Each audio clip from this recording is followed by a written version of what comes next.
Friends and subscribers, this is China News for December 2012. Happy New Year to everybody.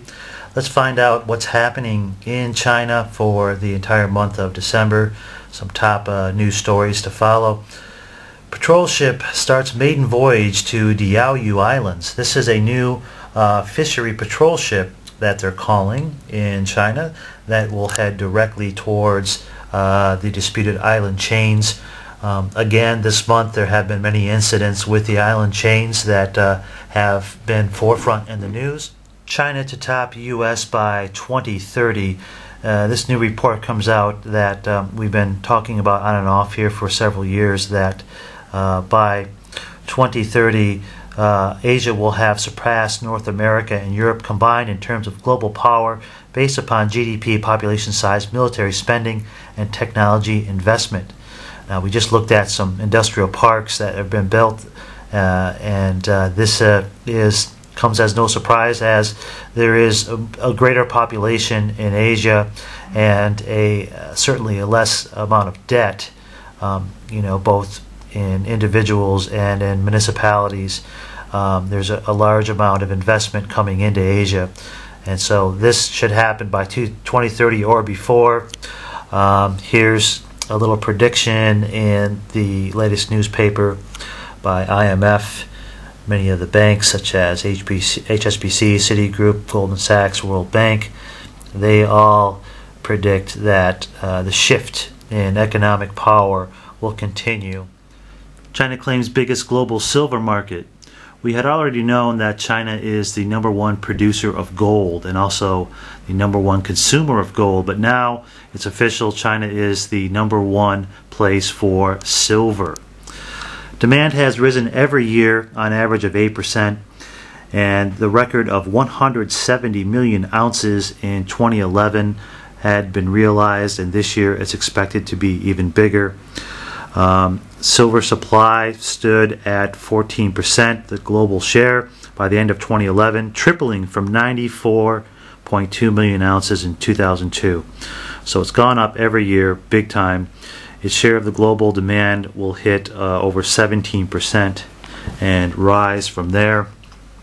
It is a very bullish sign, and it, along with the gold demand alone, China and India should give you a huge buy signal long term of gold and silver bullion. Now, that's not even counting, the rest of the world, but as you see, as China becomes, let's say, 200 million ounces demand of silver, and as the supplies become shorter and shorter, logic would tell you that just based on supply and demand, silver prices can and should be much, much higher going forward. So, bullish for us, gold and silver bugs. Dig in with both hands and continue to add to your stack. A new deal. Pawn shops were banned in New China during its founding, but now are re-emerging as a popular place to get some much needed cash. Now, as we know, there's a slowdown in China right now, and that especially is evident in bank lending. A lot of people here are house slaves. They've taken out loans for houses that they're going to pay back for the rest of their lives, because to own a house is of social and cultural importance in China. And so for people to get money that they may need short-term or long-term, they're turning to pawn shops because the banks have already lent them more money than they can possibly pay back on overpriced homes here. So you're seeing a boom with pawn shops.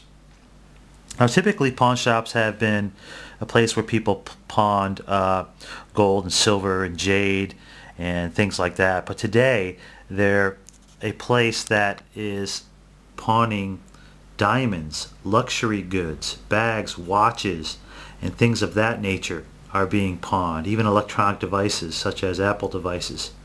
What that tells you is that a lot of Chinese buy luxury goods as a status symbol, and what they do is they can get in over their heads and they pawn these goods off to pay their other bills, such as their overpriced homes, the bank loans. So in every city across China now, pawn shops are stocked with goods. Now I'm going to take you to a couple pawn shops here coming up, and I'm going to do a couple videos on it. I'm going to try to actually sell gold and silver and see what kind of action I get and see what kind of items are in the pawn shops here. But I think that's a growing trend as well. People, especially as their home values eventually decline with the bursting of the housing bubble here, and jobs dry up and the economic times become more difficult. How will this affect pawn shops and other type of agencies that loan out money? And finally, Japanese and the rest of the world perhaps caught off guard by DPRK missile launch. Each year, it seems, North Korea has advanced in their technology of long-range missiles, and the latest one is their most advanced rocket yet. This also adds more tension to Asia and the Korean Peninsula, as well as Japan, Philippines, and other areas.